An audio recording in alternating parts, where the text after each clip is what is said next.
Dans le dialogue interreligieux, entre les trois religions du livre, on ne peut pas faire abstraction du mimétisme. Et ce que le mimétisme a de pervers. Si les chrétiens ne reconnaissent pas leur mimétisme par rapport au judaïsme, il n'y aura pas de dialogue. C'est clair. Si les chrétiens ne reconnaissent pas leurs emprunts au judaïsme, il n'y aura pas de dialogue. Si les chrétiens ne reconnaissent pas qu'ils ont essayé de se substituer aux juifs ou même de devenir les nouveaux juifs, il n'y aura pas de dialogue. C'est dans ces conditions que les choses peuvent se faire.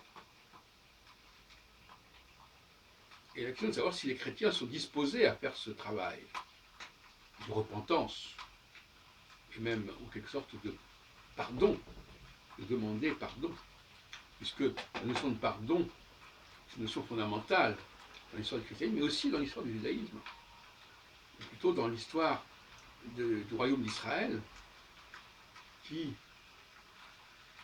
à un moment donné, a cherché à se faire pardonner.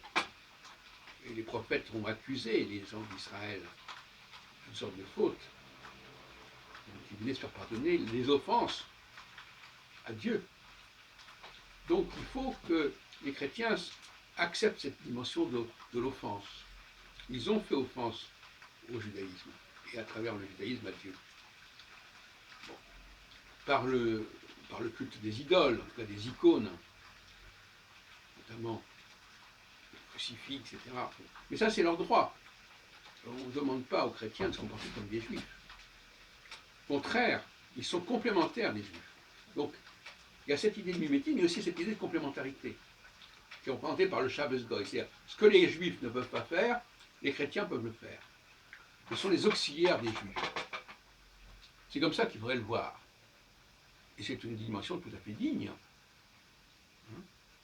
La vocation des chrétiens, c'est d'éviter aux juifs de déroger, de se galvauder par des actions qui leur sont interdites, mais qui ne sont pas interdites aux chrétiens.